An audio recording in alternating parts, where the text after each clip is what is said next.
ನಮಸ್ಕಾರ ಸ್ನೇಹಿತರೆ, ಗೃಹಲಕ್ಷ್ಮಿ ಯೋಜನೆಯ ಅಪ್ಡೇಟ್ಗೆ ನಿಮಗೆ ಸ್ವಾಗತ ಸುಸ್ವಾಗತ. ನೋಡಿ, ನಿಮಗೆ ಗೃಹಲಕ್ಷ್ಮಿ ಯೋಜನೆಯ 11ನೇ ಕಂತಿನ ಹಣ ಬರಬೇಕು ಅಂದ್ರೆ ನೀವು ತಕ್ಷಣವೇ ಈ ಕೆಲಸ ಮಾಡಬೇಕು. ನೀವು ಮಾಡಲಿಲ್ಲ ಅಂದ್ರೆ ಗೃಹಲಕ್ಷ್ಮಿ ಯೋಜನೆಯ 11ನೇ ಕಂತಿನ ಹಣ ನಿಮಗೆ ಬರೋದಿಲ್ಲ, ನಿಮಗೆ ಸಂಪೂರ್ಣವಾಗಿ ಬಂದಾಗುತ್ತೆ.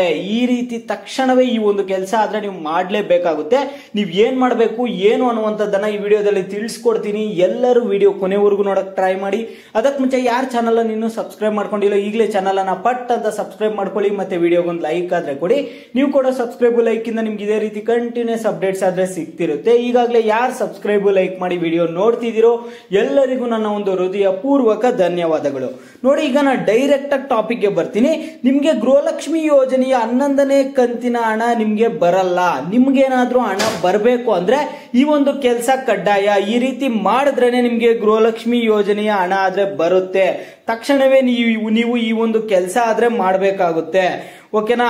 ಇಲ್ಲಿ ಗೃಹಲಕ್ಷ್ಮಿ ಹಣ ಶೀಘ್ರದಲ್ಲೇ ಬಿಡುಗಡೆ ಆಗ್ತಿದೆ. ಈಗ ಗೃಹಲಕ್ಷ್ಮಿ ಯೋಜನೆಯ 11ನೇ ಕಂತಿನ ಹಣ ಶೀಘ್ರದಲ್ಲೇ ಬಿಡುಗಡೆ ಆಗ್ತಿದೆ. ಈ ಒಂದು ಕೆಲಸ ಮಾಡದೇ ಇರುವಂತಹ ಒಂದು ಫಲಾನುಭವಿಗಳಿಗೆ ಗೃಹಲಕ್ಷ್ಮಿ ಯೋಜನೆಯ ಹಣ ಆದ್ರೆ ಜಮಾ ಆಗಲ್ಲ. ನೋಡಿ, ಗೃಹಲಕ್ಷ್ಮಿ ಯೋಜನೆಯನ್ನು ರಾಜ್ಯದ ಮಹಿಳೆಯರಿಗೆ ಸಹಾಯ ಆಗಲಿ ಎಂದು ಜಾರಿಗೆ ತರಲಾಗಿದೆ.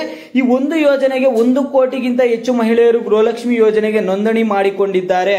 ಅವರಿಗೆ ಪ್ರತಿ ತಿಂಗಳು ಇಲ್ಲಿ 2,000 ರೂಪಾಯಿ ಹಣ ಬ್ಯಾಂಕ್ ಖಾತೆಗಾದ್ರೆ ವರ್ಗಾವಣೆ ಆಗುತ್ತಿದೆ. ಆದ್ರೆ ಕೆಲವರಿಗೆ ಹಣ ಆದ್ರೆ ಜಮಾ ಆಗ್ತಿಲ್ಲ. ಕೆಲವರಿಗೆ 5 ಕಂತು ಬಂದು ಸ್ಟಾಪ್ ಆಗಿದೆ, ಕೆಲವರಿಗೆ 6ನೇ ಕಂತಿನ ಹಣ ಬಂದು ಮಾತ್ರ ಸ್ಟಾಪ್ ಆಗಿದೆ, ಕೆಲವರಿಗೆ 9 ಕಂತು ಬಂದಿದೆ, ಕೆಲವರಿಗೆ 1 ಕಂತು ಹಣನೂ ಬಂದಿಲ್ಲ, ಕೆಲವರಿಗೆ 1-2 ಕಂತು ಹಣ ಬಂದಿದೆ. ಈ ರೀತಿ ಸಮಸ್ಯೆಗಳು ತುಂಬಾನೇ ಕಂಡು ಬರ್ತಿದೆ. ಆದ್ರೆ ಇಲ್ಲಿ ಏನಾಗ್ತಿದೆ ಅಂದ್ರೆ ಗೃಹಲಕ್ಷ್ಮಿ ಯೋಜನೆಯ ಮೂಲಕ BPL ಕಾರ್ಡ್ ಹೊಂದಿರುವ ಬಡ ಕುಟುಂಬದ ಮಹಿಳೆಯರಿಗೆ ಗೃಹಲಕ್ಷ್ಮಿ ಯೋಜನೆಯ ಮೂಲಕ ಮನೆಯ ಮುಖ್ಯಸ್ಥರಿಗೆ ಒಂದು ಹಣ ಆದ್ರೆ ಜಮಾ ಮಾಡ್ತಿದ್ದಾರೆ. ಈಗ ನೀವು ಏನ್ ಮಾಡ್ಬೇಕು? 2,000 ಹಣ ಬರ್ಬೇಕಂದ್ರೆ ಏನ್ ಮಾಡ್ಬೇಕು? ನಮ್ಗೆ ಅದ್ರ ಬಗ್ಗೆ ತಿಳಿಸ್ಕೊಡಿ ಅಂತ ಸಾಕಷ್ಟು ಜನ ಕೇಳ್ತಿರ್ತೀರ. ಈಗಾಗಲೇ ನೀವು ಏನ್ ಮಾಡ್ಬೇಕಂದ್ರೆ ಗೃಹಲಕ್ಷ್ಮಿ ಯೋಜನೆ 2,000 ಹಣ ಬರ್ಬೇಕಂದ್ರೆ ಇಷ್ಟು ದಿನದಿಂದ ಸರ್ಕಾರದ ಕಡೆಯಿಂದ ಒಂದು ತುಂಬಾ ನೋಟಿಫಿಕೇಶನ್ಸ್ ಬರ್ತಿತ್ತು. ಕರ್ನಾಟಕ ಗವರ್ನಮೆಂಟ್ ಕಡೆಯಿಂದ ಆಗಿರ್ಬೋದು, ಸೆಂಟ್ರಲ್ ಗವರ್ನಮೆಂಟ್ ಕಡೆಯಿಂದ ಆಗಿರ್ಬೋದು, ನಿಮ್ಗೆ ನಿಮ್ಮ ಒಂದು ಆಧಾರ್ ಕಾರ್ಡ್ ರಿಲೇಟೆಡ್ ಅಪ್ಡೇಟ್ಸ್ ಆದ್ರೆ ಬರ್ತಾನೆ ಇತ್ತು.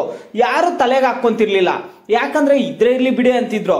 ಈಗ ನಿಮ್ಮ ಒಂದು ಆಧಾರ್ ಕಾರ್ಡ್ ಅನ್ನೇನಾದ್ರೂ ನೀವು ಅಪ್ಡೇಟ್ ಮಾಡಿಲ್ಲ ಅಂದ್ರೆ ನಿಮ್ಗೆ ಗೃಹಲಕ್ಷ್ಮಿ ಯೋಜನೆಯ ಹಣ ಬರಲ್ಲ. ನೋಡಿ, ಗೃಹಲಕ್ಷ್ಮಿ ಯೋಜನೆಯ ಹಣ ಬರ್ಬೇಕಂದ್ರೆ ಆಧಾರ್ ಕಾರ್ಡ್ ಅಪ್ಡೇಟ್ ಕಂಪಲ್ಸರಿ ಅಂತೆ. ಈಗ ಕೆಲವರಿಗೆ ಹಣ ಬರ್ತಿಲ್ಲ. ಯಾಕೆ ಬರ್ತಿಲ್ಲ ಅಂದ್ರೆ ಆಧಾರ್ ಅಪ್ಡೇಟ್ ಮಾಡಿಲ್ಲ, ಅದಕ್ಕೆ ಹಣ ಬರ್ತಿಲ್ಲ ಕೆಲವರಿಗೆ. ಇನ್ನು ಮುಂದೆ ನಿಮ್ಗೆ ಹಣ ಏನಾದ್ರೂ ಸ್ಟಾಪ್ ಆಗದೆ ಇರ್ಬೇಕಂದ್ರೂ ಕೂಡ ನೀವು ಆಧಾರ್ ಕಾರ್ಡ್ ಅನ್ನ ಅಪ್ಡೇಟ್ ಮಾಡಿರ್ಬೇಕು.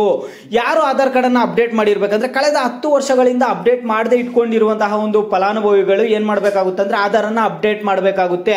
ನೀವು ಕೇಳ್ಬೋದು, ನಾವು ಒಂದು ಲಾಸ್ಟ್ ಇಯರ್ 1 ವರ್ಷ ಹಿಂದೆ 2 ವರ್ಷ ಹಿಂದೆ ಏನೋ ಒಂದು ಚೇಂಜ್ ಮಾಡಿಸಿದ್ವಿ, ನಮ್ಮ ಒಂದು ನೇಮ್ ಅನ್ನ ಎಡಿಟ್ ಮಾಡಿಸಿದ್ವಿ, ಡೇಟ್ ಆಫ್ ಬರ್ತ್ ಅನ್ನ ಚೇಂಜ್ ಮಾಡಿಸಿದ್ವಿ, ನಮ್ಮ ಒಂದು ಅಡ್ರೆಸ್ ಅನ್ನ ಚೇಂಜ್ ಮಾಡಿಸಿದ್ವಿ, ಏನೋ ಒಂದು ಚೇಂಜ್ ಮಾಡಿಸಿದ್ವಿ, ಬಯೋಮೆಟ್ರಿಕ್ ಅಪ್ಡೇಟ್ ಮಾಡಿಸಿದ್ವಿ ಅಂದ್ರೆ ನಿಮ್ಗೇನ್ ಸಮಸ್ಯೆ ಇಲ್ಲ. ಕಳೆದ 10 ವರ್ಷದಿಂದ ನಿಮ್ಮ ಆಧಾರ್ ಕಾರ್ಡ್ ಅಲ್ಲಿ ಏನೋ ಒಂದು ಚೇಂಜ್ ಮಾಡೋದು, ಅಪ್ಡೇಟ್ ಮಾಡೋದು ಏನೋ ಒಂದು ಮಾಡಿರ್ತೀರಾ. ನೀವು ಆಧಾರ್ ಕಾರ್ಡ್ ಅನ್ನ ಅಪ್ಡೇಟ್ ಮಾಡೋ ಅವಶ್ಯಕತೆ ಇಲ್ಲ. ಕಳೆದ 10 ವರ್ಷಗಳಿಂದ ಏನೋ ಅಪ್ಡೇಟ್ ಮಾಡಿದ್ರೆ ಆಧಾರ್ ಕಾರ್ಡ್ ಅನ್ನ ಸುಮ್ಮನೆ ಮನೆಯಲ್ಲಿ ಇಟ್ಕೊಂಡಿರ್ತಾರಲ್ಲ, ಎಲ್ಲ ಯೋಜನೆಗಳ ಹಣ ಪಡ್ಕೊಂತಿರ್ತಾರೆ. ಆದ್ರೆ ಆಧಾರ್ ಕಾರ್ಡ್ ಅನ್ನು ಏನು ಅಪ್ಡೇಟ್ ಮಾಡದೆ ಮನೆಯಲ್ಲಿ ಇಟ್ಕೊಂಡಿರುವಂತವರು ಪ್ರತಿಯೊಬ್ಬರು ಆಧಾರ್ ಅಪ್ಡೇಟ್ ಮಾಡಬೇಕು. ಗವರ್ನಮೆಂಟ್ ಕಡೆಯಿಂದ ಜೂನ್ 15ನೇ ತಾರೀಕು ಲಾಸ್ಟ್ ಡೇಟ್ ಇತ್ತು ಅಪ್ಡೇಟ್ ಮಾಡಕ್ಕೆ. ಈಗ 14 ಸೆಪ್ಟೆಂಬರ್ ವರೆಗೂ ಕೂಡ ಲಾಸ್ಟ್ ಡೇಟ್ ಅನ್ನ ಎಕ್ಸ್ಟೆಂಡ್ ಮಾಡಿದ್ದಾರೆ. ನಿಮ್ಮೆಲ್ಲರಿಗೂ ಗುಡ್ ನ್ಯೂಸ್ ಇದು. 14 ಸೆಪ್ಟೆಂಬರ್ 2024 ವರೆಗೂ ಕೂಡ ಲಾಸ್ಟ್ ಡೇಟ್ ಇದೆ. ಈಗಲೇ ಎಲ್ಲರೂ ಆಧಾರ್ ಅನ್ನ ಅಪ್ಡೇಟ್ ಮಾಡ್ಕೊಳ್ಳಿ. ನಿಮ್ಗೆ ಅಪ್ಡೇಟ್ ಮಾಡ್ಕೊಳ್ಳಿಲ್ಲ ಅಂದ್ರೆ ಹಣ ಬರಲ್ಲ. ನೀವು ಕೆಲವರು ಕೇಳ್ಬೋದು, ಅಪ್ಡೇಟ್ ಮಾಡಿದ್ದು 1 ತಿಂಗಳು 2 ತಿಂಗಳು ಹಣ ಬರಲ್ಲ ಯಾಕೆ ಅಂತ.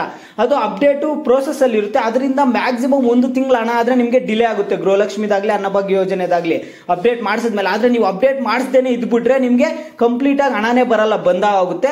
ಅರ್ಥ ಆಯ್ತು ಅನ್ಕೊಳ್ತೀನಿ. ಬೇಗ ಅಪ್ಡೇಟ್ ಮಾಡಿಸಿ. ನೀವು ಆಧಾರ್ ಅಪ್ಡೇಟ್ ಮಾಡಿದಿರಾ ಇಲ್ಲ ಅನ್ನೋದನ್ನ ಪ್ರತಿಯೊಬ್ರು ವಿಡಿಯೋಗೆ ಲೈಕ್ ಮಾಡ್ಬಿಟ್ಟು ಕಾಮೆಂಟ್ ಮುಖಾಂತರ ತಿಳಿಸಿ.